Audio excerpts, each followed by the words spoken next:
Hello, friends. Welcome back to the Stickers and Scuffs podcast. K and Graydon Bunn back with you. First off, we want to say thanks to all of our incredible sponsors that have been able to get us to the racetrack. So far this season, 2 races in the NASCAR Penny Series have already been completed, Graydon.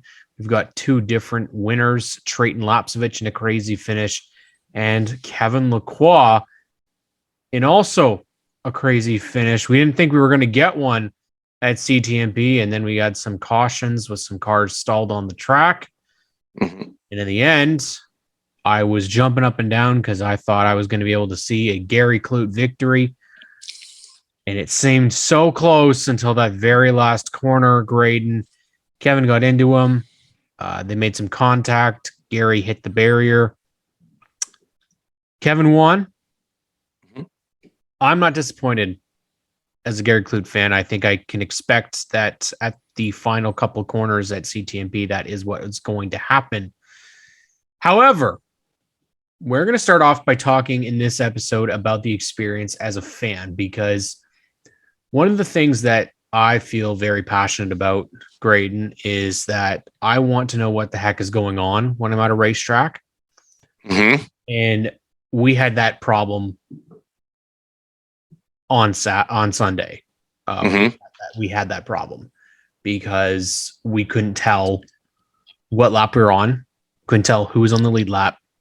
I love CTMP, I do, but we had this problem last year as well.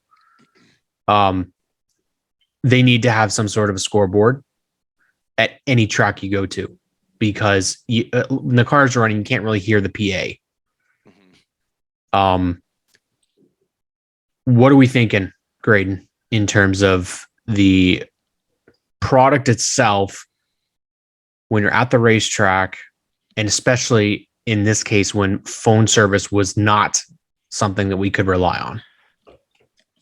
There, you kind of hit it there. I mean, it's a can of worms, but it is sort of necessary. And I mean, there used to be a Canadian Tire scoreboard kind of in that lawn area where we camp further back. And I don't know what happened to that. It was gone. Like, it looked kind of maybe a bit of a fixer-upper or something. And this is going back, I think it was 2014 or 15 that it was there. But then it was gone. So then we're like, oh, maybe this is kind of like an in-between year, in between new and an old one.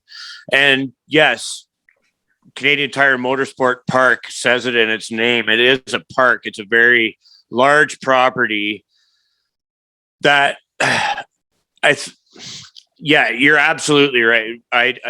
There should be, especially for those that are at the start finish line, you're kind of, everybody has a great place to watch the races, but I mean, the start finish line, I think you're trying to kind of keep score yourself. And it does get hard, especially in the context of Sunday's race, where it started in the wet weather. And I think guys were they were getting after it, like keeping the car under them, but they were sort of tiptoeing, and it got spread out as a result. And then that kind of set the tone for the whole race with a lack of cautions, where everybody was so far apart. It was getting hard to keep straight. I mean, the leaders were setting a blistering pace, you could tell, but like when you're kind of trying to figure out the running order, it does get very, very difficult. And the PA systems are great. I mean, there is the problem, especially when you have the stock cars that are quite a bit louder. I mean, it is hard to hear, but I think maybe as a constructive criticism, a lot of fans that are out in like the turn 3, like all in kind of the back 40, so to speak, they should really, I talked to a lot of people that didn't know to tune into 90.7 on their radios. If you have a radio at your campsite, turn on Pat Gonzalez or like whoever's working the play-by-play, and it does help you. So there is that option, but I think they should really kind of help fans take note of that, to tune to 90.7 any way you can to help keep track with the races if you are in the back 40. But as you said, I feel like I don't know what scoring pylons cost, but I mean, they've done a great job in the renovations and the preservation of most sport. It would be really nice to see a scoring pylon of some kind. I feel like it's the last thing. It's the last thing that they need there, because the camping is good. The washroom facilities are great. They've really improved that aspect of it. The pit area is good. The media center is good.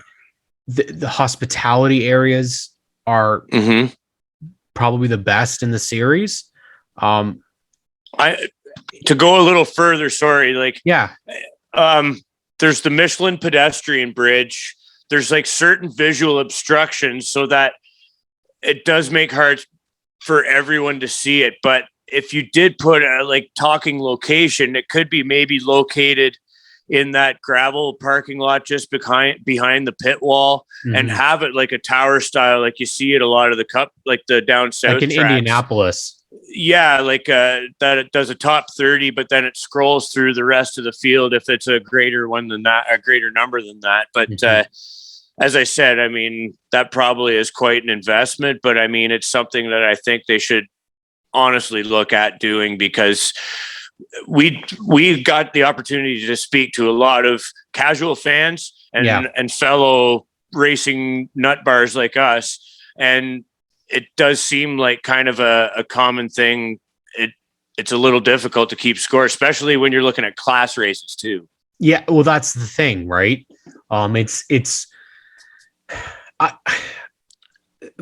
Most part, if it's going to continue the way that it is right now, there's some things that they're going to have to invest in, I really think. And I know it. I don't know if it's possible for them, but lights would be another one. I think that if they ever, oh my God, if they were ever able to do a night race for the NASCAR Penny Series at Mosport, that would be one of the, well, they can't really, I don't know if they get, the lighting would have to be really good for the Penny Series, but you have a lot of the IMSA classes and stuff. They don't need lights because they've got lights in them, right? But if you add an additional lighting, still need the additional lighting. But yeah, I think that the track is so heads and tails above every other facility in Ontario.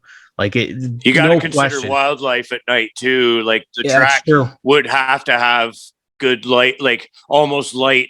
I don't want to say it in a negative way, like light pollution in a sense, to keep the everything safe. Really, yeah. Hammering a deer with a 600 horsepower NASCAR Penny's car, that'd be a mess. But it would be definitely. It'd make a highlight reel for sure.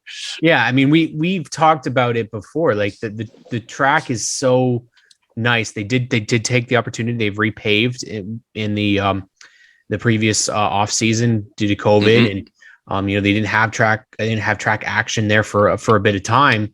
The facility is definitely good, but we saw on Saturday when you were there that there is issues when it comes to weather, and there needs to be.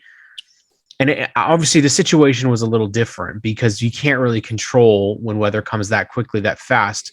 But when you don't have communications with people at the track, there needs to be some sort of an emergency system put into place, because the amount of people that had stuff destroyed that I think could have been prevented, especially with communications from previous, we had communicated, but I don't know how many other people would have been able to communicate.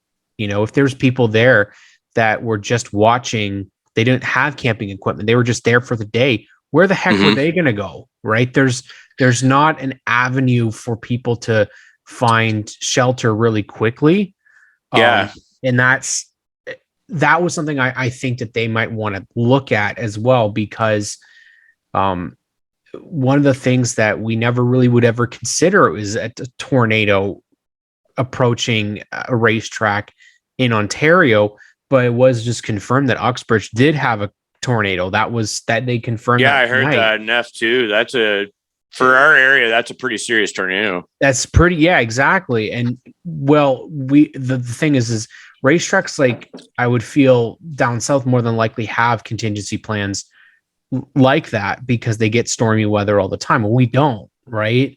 So the fact that you guys were able to all band together, help each other. If you guys don't know, Graydon was right in the middle of that with his family.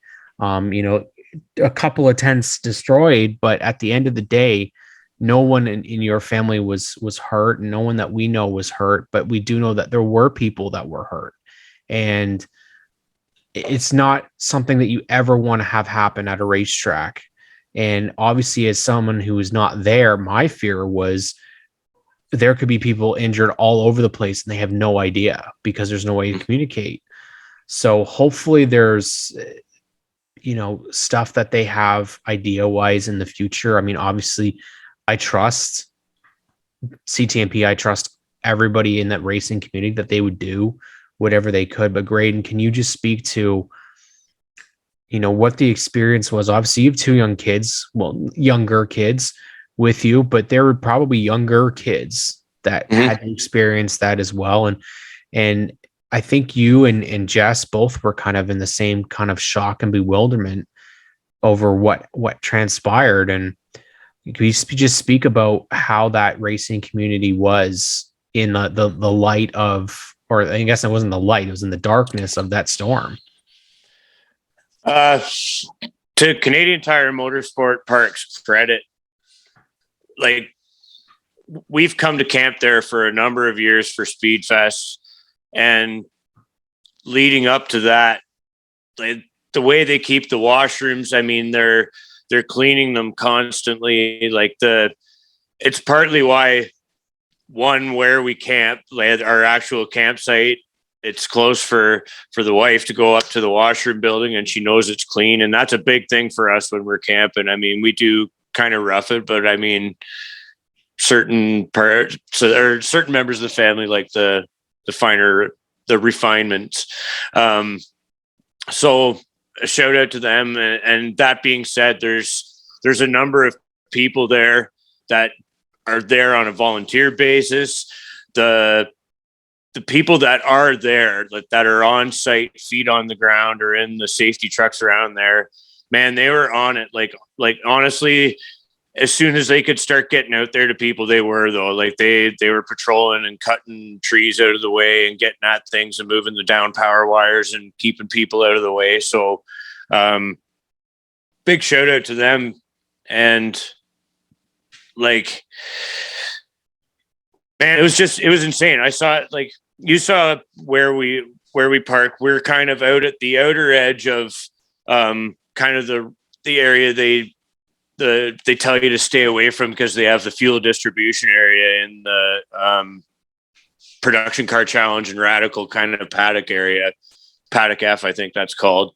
So we're right there. And then when that hit, I mean, I folded up the Coleman grill, and like, we just started firing whatever we could loose. My brother-in-law and sister-in-law were there too.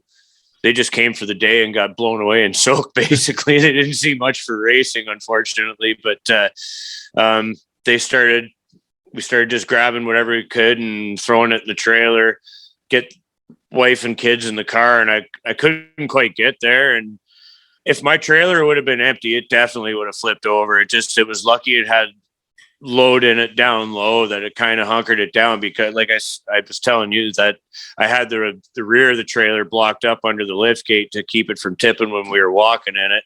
And when I was leaning, I was out of the wind the way the trailer was parked. If I was leaning right against the lift gate, and I could feel the thing tipping, and it blew the blocks out on underneath that were holding it up. So it was starting to kind of get like a little bit of a rock to it. And then it kind of moved on after that. But man, and then I ran around and got in the car after that kind of wave of panic. But I saw loaded fuel barrels like blow off the stack. They're laying on their side and chalked like a wheel, basically, but they're stacked like two on the bottom and one on top. And I saw the top two of the two rows blow off sideways. Like, they didn't puncture, they just kind of blew off and rolled down. But like, that's like just insane power. I mean, unreal. So yeah, bringing that all together, I mean, that's one of those freak things that I think they said was 1995 the last time it happened. And that's probably the last one that I remember, because I had a birthday party, and I'm pretty sure that was when it hit, was sometime in the summertime. But like that, it was probably one of the freakiest experience seeing the Owen kept himself pretty calm and cool, but I mean, Riley was shook. Like he was legit scared, and he wasn't the only one. Yeah, he wasn't the only one. He's had nightmares and everything after it, and everything. It legit freaked him out. So we've done everything we can, like as parents, to comfort him and make sure. And my brother-in-law, Uncle Gary, man, I don't know, he's like the kids feel safe when they're around him, and Uncle Gary was right there and comforting them and everything. And so, and it was just like that everywhere though. Like people were comforting people and helping people and pulling limbs off of cars or trailers or awnings off of, like countless trailers had their awnings ripped off and mangled. And our buddy Mike Rice had his car trashed by an aluminum pole.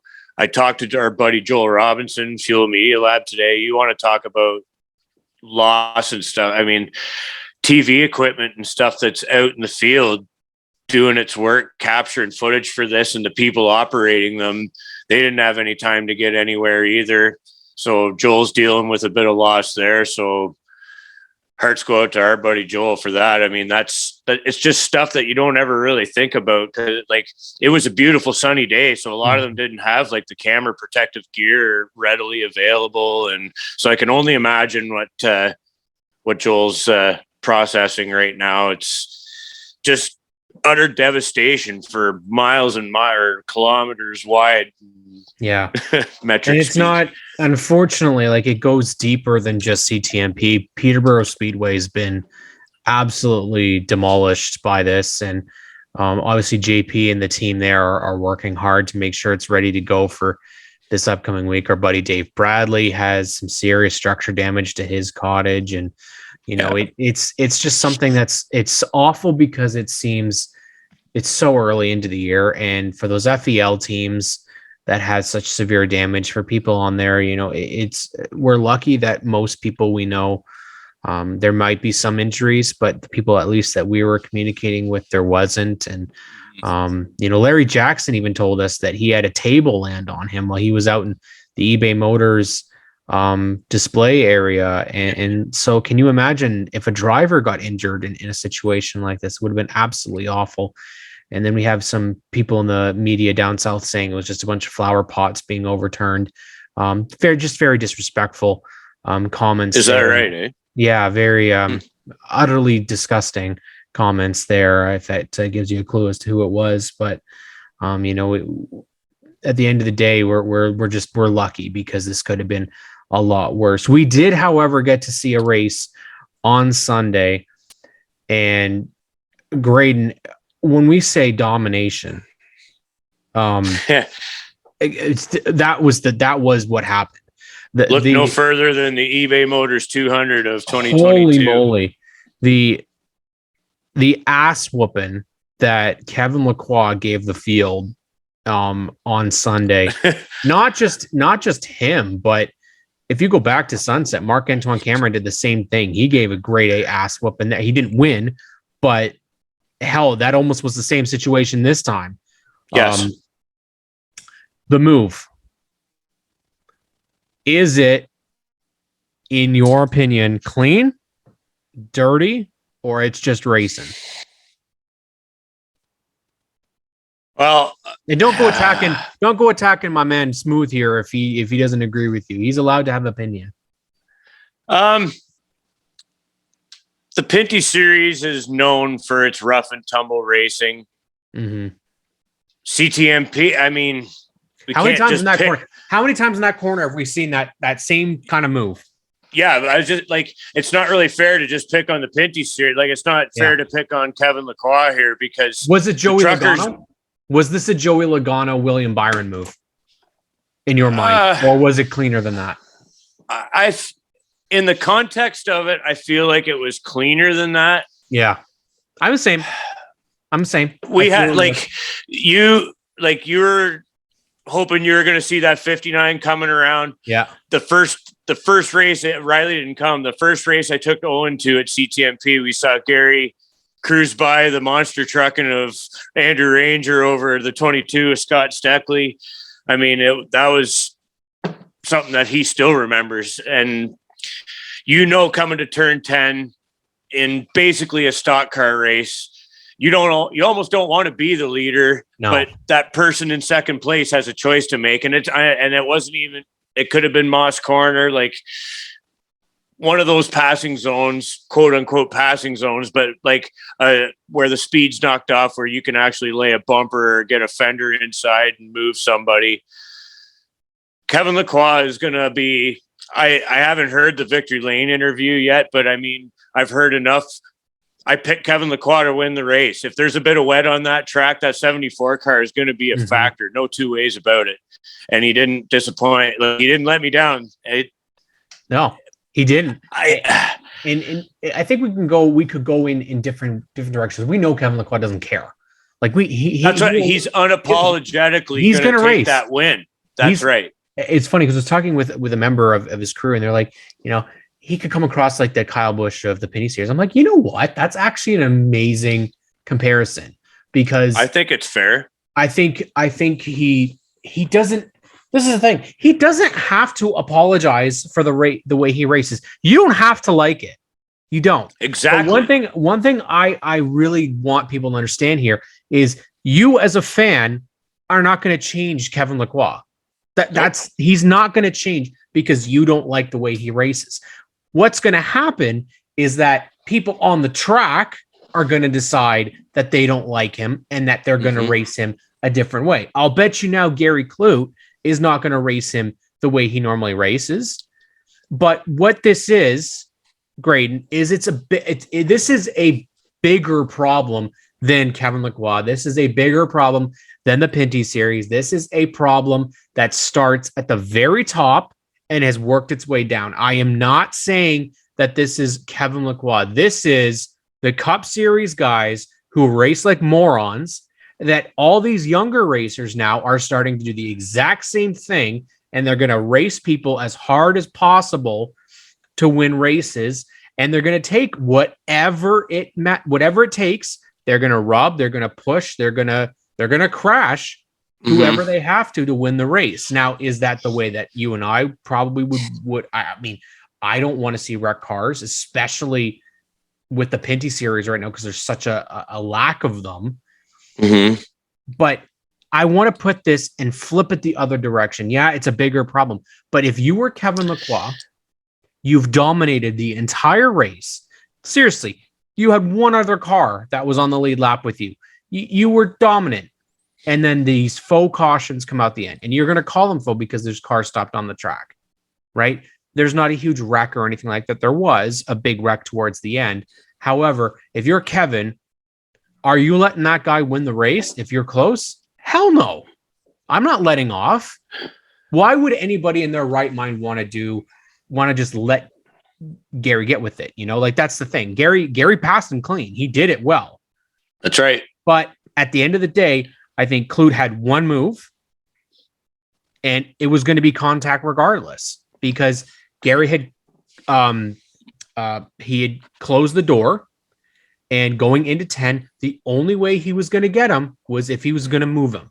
And I thought if he pulled a Ryan Blaney and did that crossover that he did with Armand Quiroga in the truck series, that's the only way that race would have finished clean. Yeah. Otherwise, what we got was what we got. And I actually think Lacroix didn't actually wreck Gary Clute. It looks like it, but he could have sent him like Dylan and Elliott, or Noah and Todd. Yes. They could have done that. He could have done that. Yeah. He didn't. Yeah. I don't disagree. And I mean, like you said, you wanted to see Gary Clute win as much as anybody.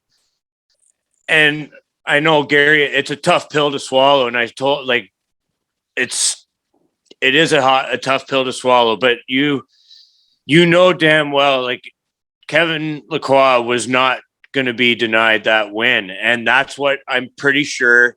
Like I said, I'm not a race car driver yet, but I'm pretty sure that was his mindset. Like, he he was just so good. Mhm. And he didn't want that win taken from him, and he was going to get it back however he had to. And if Kevin ends up watching this, we'd love to have you back, man. And the beard looks badass too. This is the thing though. I think people have need to remember. I respect Kevin Lacroix. You don't have to like him, and I definitely don't hate Kevin Lacroix. No. I respect him because he is unapologetically there to win. And like you said, and that's the same reason I respect Kyle Busch. Yeah. He hates finishing second. He hates getting robbed. And that's what you want in your driver. I would feel devastated if I had dominated that entire race and I lost it on the final restart. Yeah. I would be pissed. And he was close enough. And that's the thing, is if you're right on the back bumper, what do you want to do? You want to impress your sponsors. And he had a new sponsor on the car this week, right? Mm-hmm. New partnership with him with ESR wheels. What are you going to do? You're going to say, oh, we dominated the car, but because I was nice, I finished second. It's a tough pill to swallow. Honestly, I understand why people are pissed off. I saw it the entire day yesterday on the Facebook group. People were livid. I had to turn off comments because it was people calling him all sorts of names in the book. But you have to remember, who moved people all the time? He did it all the time and was loved for it. Your man. Earnhardt did it all the time. Hated by many until he died. And then a lot of people all of a sudden turned him into a saint. We love Dale Earnhardt from day one. He moved Texas Terry at Bristol and wrecked him to win. Yeah. How'd you feel? You don't mess with my cornflakes, man. Like, you don't mess with Texas Terry. And that's when he got legitimate. You could hear the boos in Victory Lane because Terry was beloved. Terry was not a guy that would wreck people. And then all of a sudden, how similar was that to this? Because Kevin wrecked Gary, and Gary is beloved by people. Yes. It's so similar. It's the nice guy getting dumped by the guy who does it all the time. So people are livid. Yeah.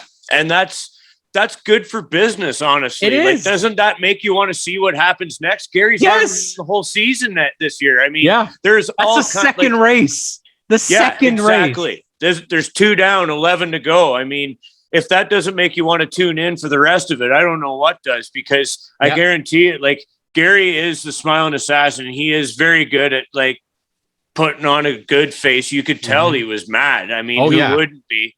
And that is how we're going to tie this all together, because this situation will police itself. Yeah. Kevin Lacroix is unapologetically going to win how he wants to. He won't be denied. But that is that's drawing a line in the sand. So Gary is going to put that in the bank. And just so if people saw, I'm on Facebook and I made a comment too, that Kevin Lacroix doesn't forget. And that's why Joel's told us that. Kevin has told us that himself. He put stuff in his memory bank, and it just seems like an opportunity to even that out.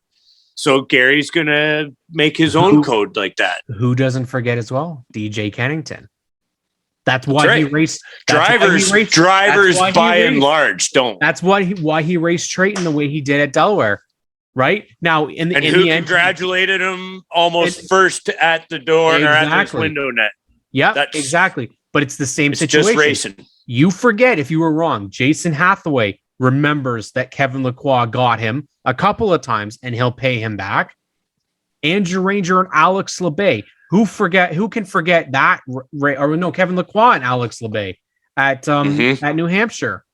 Oh, I wouldn't put it past LeBay. That was for the championship. But Kevin's got one coming from LeBay still. Exactly. So now you look at this and go, okay, is Lacroix and Clute, is this going to be something that happens at Delaware if Lacroix is in the chance to win the championship? Like I'm saying, you can make these type of moves, but if this comes back and ruins your chance for a championship, I don't feel like Gary's the type of guy to do that, but maybe he's gotten to this point where he goes, you know what? I was raced this way, so I'm going to do it exactly the way I did. We saw with Cameron and Gemmell last year. It doesn't matter when stuff happens, they will pay each other back. we already have these two starting off a rivalry. I'd say you still have Cameron versus EHR from last year. That's pretty evidently still going to be there. I think we can say the Trayton DJ thing looks to be put to bed right now. I think that was a situational thing, but we're 2 races in, Graydon, and we already have so much in terms of rivalries starting this season, and there's still so much more to go. Yeah, man. I mean, we just spent how many minutes talking about potential storylines involving just Kevin Lacroix and Gary Clute. Like, we're not media professionals here, as we've said many times, but like, we just sat here and spitballed so many potential storylines with just 2 drivers alone. And now, Cam, you've just brought in this out of the box. Paye Racing has come to, like, they've shown that they're not there to run around in the back. Like, no, Ranger was a little out to lunch at Sunset, and that was by their own admission too. They knew they weren't going to be that great. Cameron came out hot, and Ranger, until the unfortunate failure in the race on Sunday, that 27 car was looking pretty stout too. And Cameron in a way, because he got that flat tire from traffic. Now we have to talk about that. Both those guys, they look good at most. We have to talk about that traffic deal, dude, because that's going to be the name of the game this year. There are too many guys out there that are having struggles with their cars that aren't really running that fast. You know, which is, you know, I understand there's some great people going out there racing. You got the bully out there in the 66, Wallace Stacy. He's coming out getting his first experience in the Penny Series. Glenn Stiers, same thing. Brendan Motto out there. Mark Dilley, who actually, thanks to Faith, she confirmed to me that he was running an oval car on the road course. And that tells you how little there is in the field right now. There is not enough cars. There's not enough parts. We saw that monstrosity that Brandon Watson was driving, the Chevy Ford generic thing that he was out there, and he still finished in the top 10, mind you, but there's not enough cars really to go around. So now you've also got guys like Larry Jackson. Larry has admitted to us on the podcast that he doesn't want to race overly hard on the road courses because it's not his thing, and he doesn't want to wreck a car. And you can't afford to. Like we saw it with Trayton, they work their asses off on that front end because they don't have cars that they can just go back and use. It's not the Cup Series where you can have, well, even the Cup Series has trouble with backup cars, but it's not something you can just pull out a backup car because there isn't any, right? Yeah. So, but the field, we said, was so spread out. There were guys in the way. Do you feel that minimum speed is still an issue? Because I don't know, man. There were some times where I thought people were way off of minimum speed. Yeah, I think that I don't know how they're scored there. Like, I don't think it's electronic. Like it's. I mean, you can still time them. Like you can still time them. I just, I hate to say that. Like, I mean, we talked about it though. 22 laps into the race, if you're like 4 laps down in laps, like I love having more cars, but then it comes a point where it's like that's a little dangerous, right? Like if you're getting lapped there's all kinds of spots where like you can kind of get in the way and like maybe it's because it was wet. Maybe. Yeah, that's that race was just not it was weird. Typical. It was not a typical Mosport race. No. It just, they were so spread out so quickly, and just no one really, like even DJ and Brett, like they fell back and then they just never were able to move. We had one guy though, Graydon, who we've been waiting for this. We've been waiting for this. I know where you're going. Yep. And I can't, like, he's around my age. He started in this series when he was 16 years old. He took a break. He went to the Xfinity series. He raced Xfinity for a couple of years, and then he didn't come back to Pinty's for a while. He's run dirt. He's run dirt. He's run the modifieds on dirt. He's pretty good at that. But Dexter friggin' Stacy, man. Third place. I love that guy. And not only that, Graydon, if Lacroix and Clute had actually both wrecked, he was winning that race because he was right he there. was in what they always say, he was in the catbird seat, whatever that is. Whatever it was, Dexter was sitting in it, man.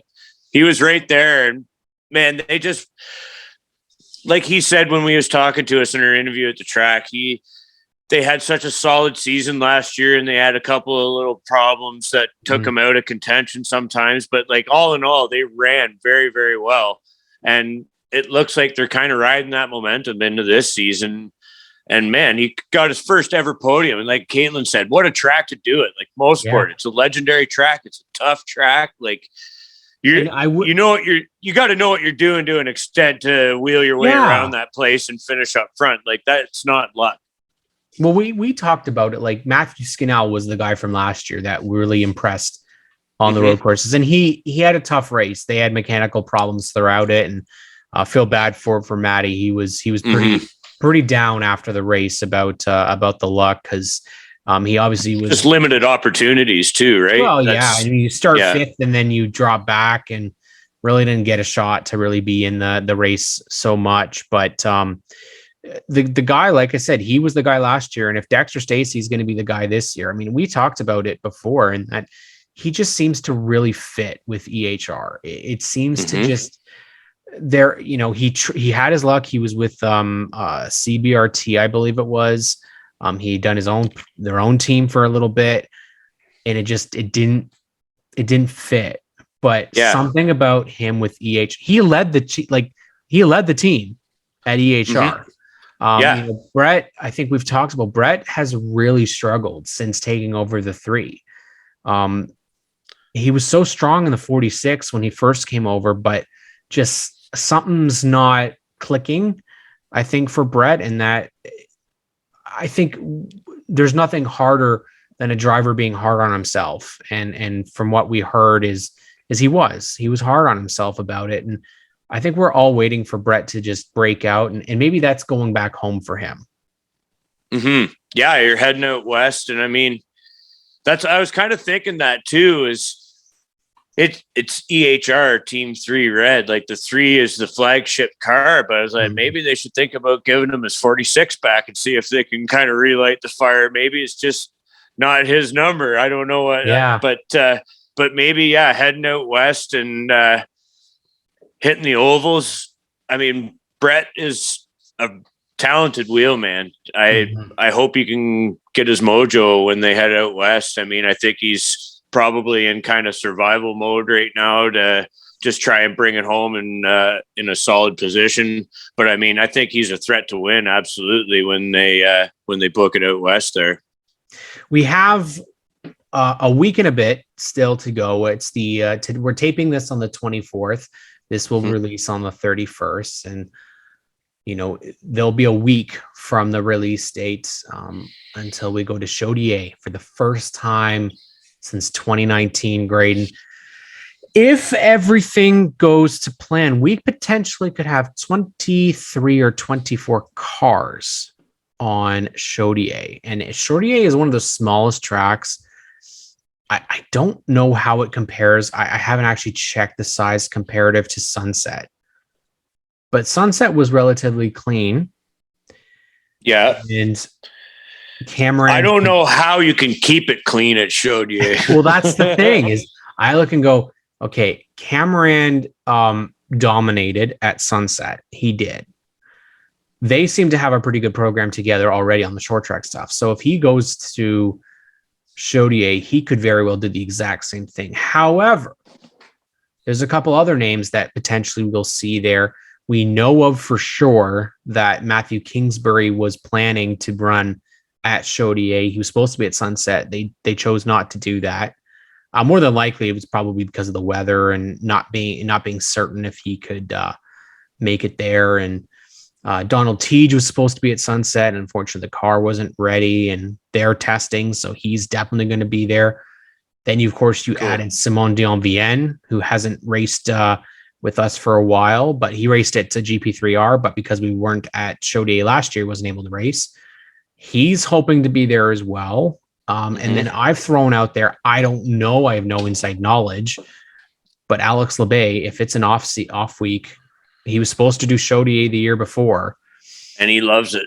He's really good there. We've already seen Mario Gosselin come out here. He's already been helping Dave Jacobs' racing team.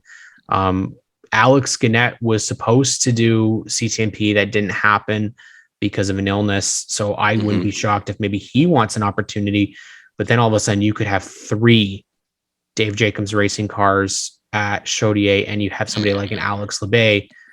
That would be phenomenal. But let's talk about it, Graydon. I mean, we don't typically do predictions here on the show. We might have to start doing that because things are starting to get a little interesting, man. Because our buddy Stephen Ellis gave me his predictions for the championship this year. It was very interesting because he did win prediction and championship prediction, which I was really for the whole every race. For every race. He didn't tell me what specific races.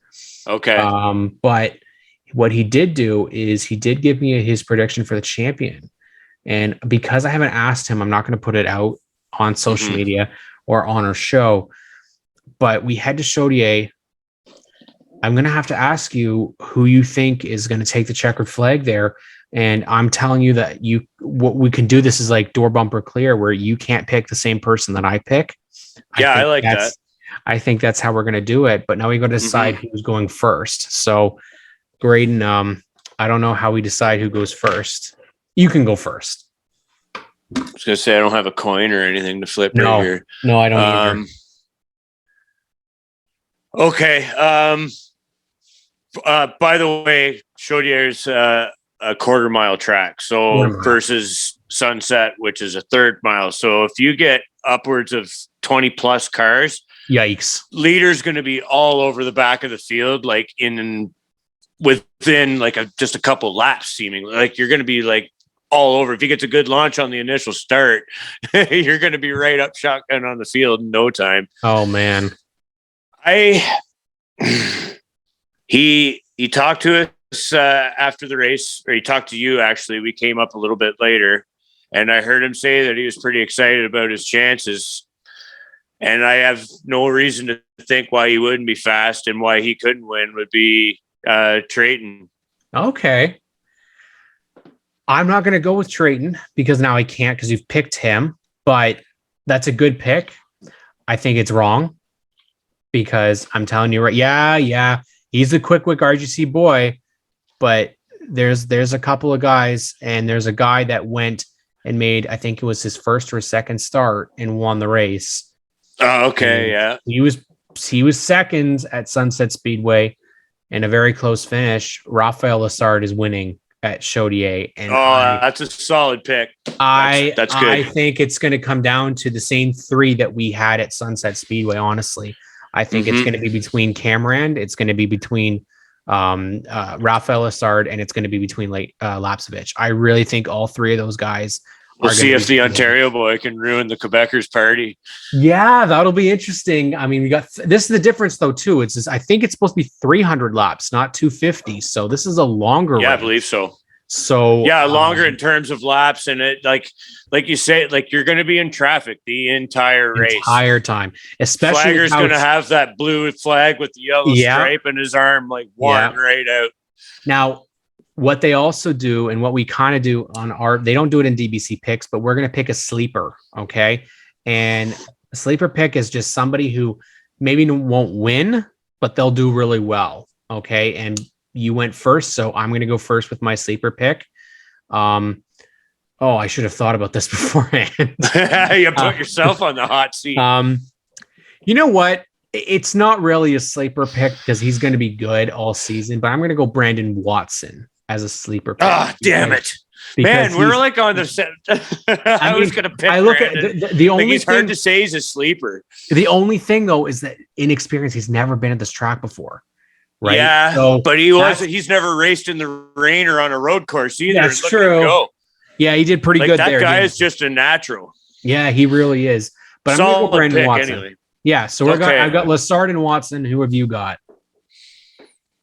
I'm going to say Brett Taylor. There we go. And that's short tracking. Short track. Yeah. Hathaway knows his way around. He was good at St. Eustache.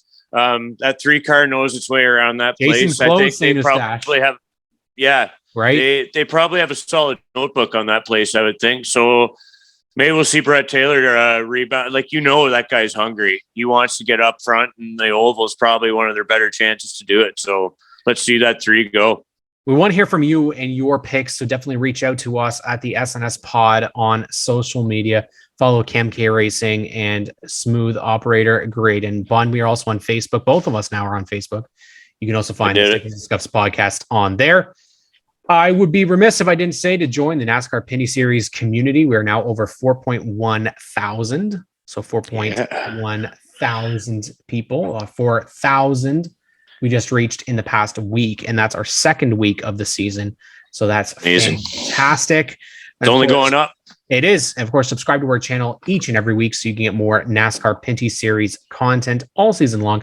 We'll also be at the Ontario Sportsman Series races and the APC and Super Stock Racing events.